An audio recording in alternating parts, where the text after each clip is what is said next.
Semeando a palavra de Deus, nós nos encontramos nesta, então, sexta-feira, dia 17 de setembro, da 24ª semana do Tempo Comum.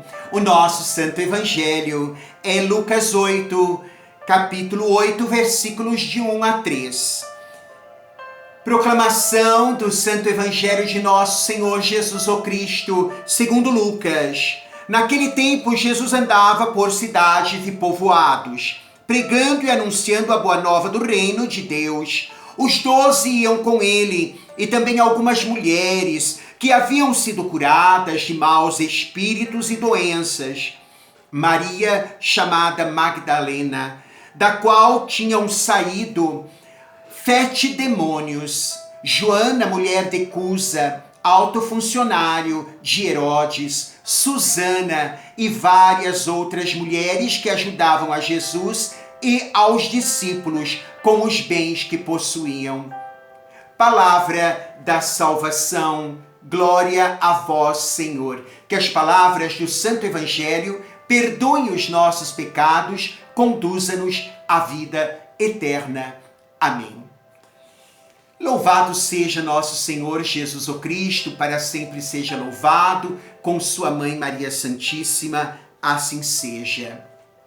Neste Santo Evangelho de hoje, deste dia então 17, 24ª semana do Tempo Comum, sexta-feira, nós vemos que ao longo do ministério de Jesus, Jesus contou com a colaboração de muitos, inclusive de mulheres.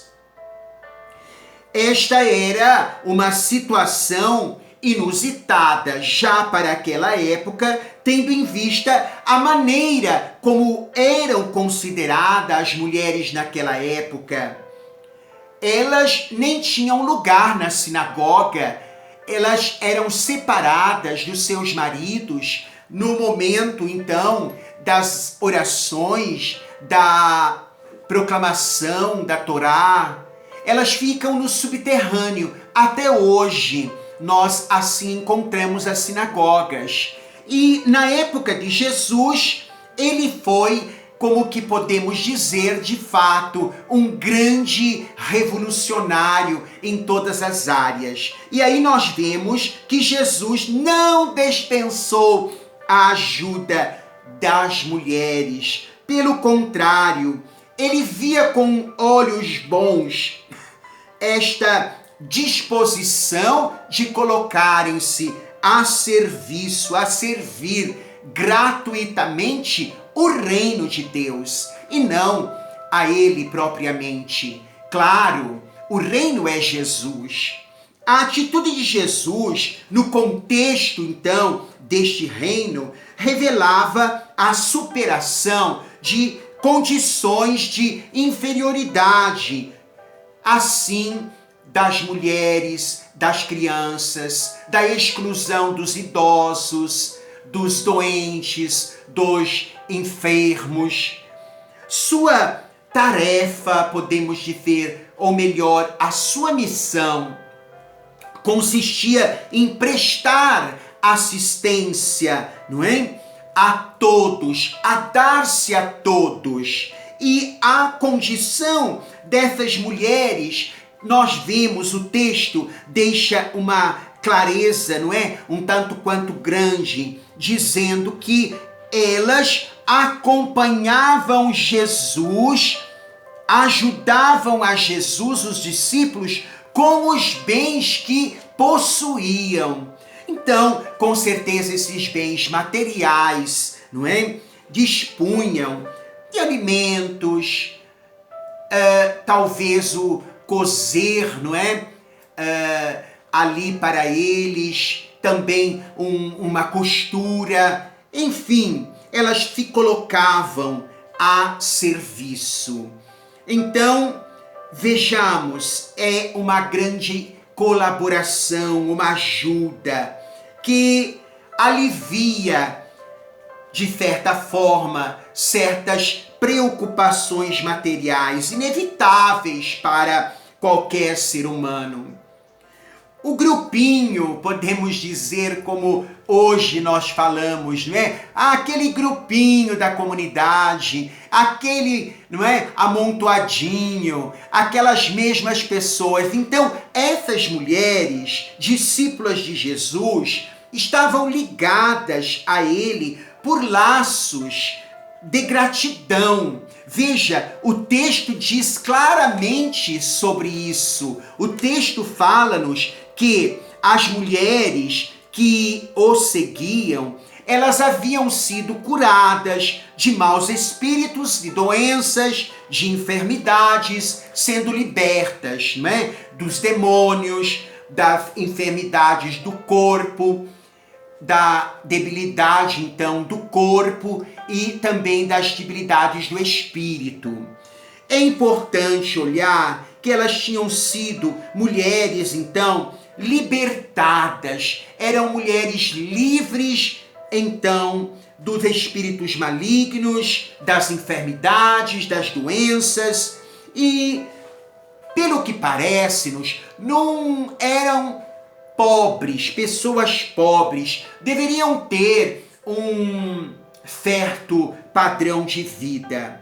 Admirável é o fato de terem colocado a si mesmas, as suas posses, a serviço de quem estava empenhado na difusão do reino. Uma pergunta que sobressai para nós nesse texto: nós colocamos à disposição do reino, da igreja de Jesus, as nossas, não é, posses, os nossos bens?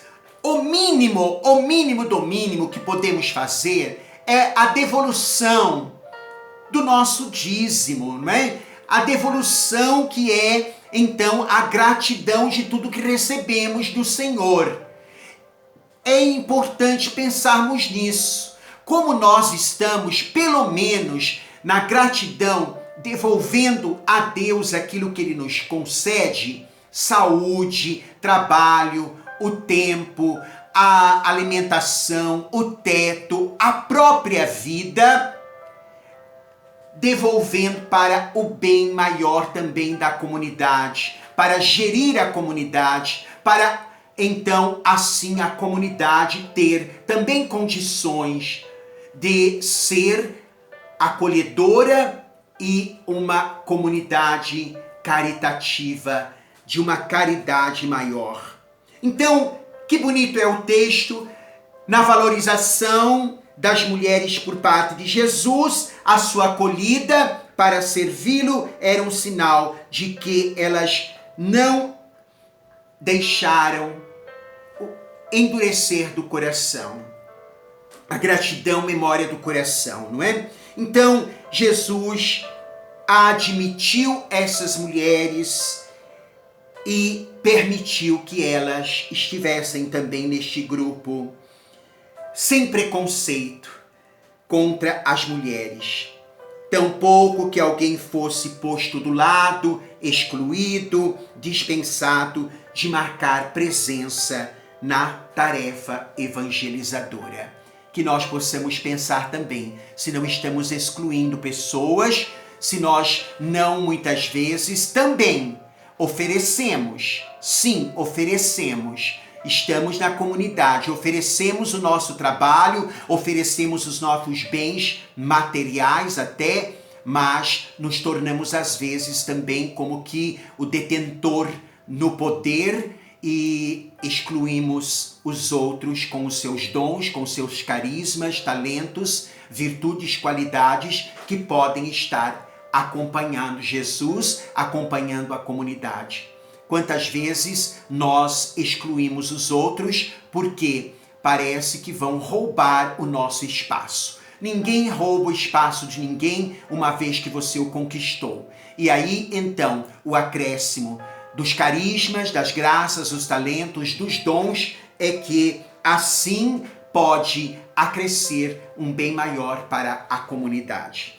Que o Senhor nos ensine a acolher a todas as pessoas sem distinção e a descobrir o papel de cada um de nós ou redescobrirmos a nossa missão. O Senhor te abençoe, o Senhor te guarde, em nome do Pai, Filho e Espírito Santo. Amém.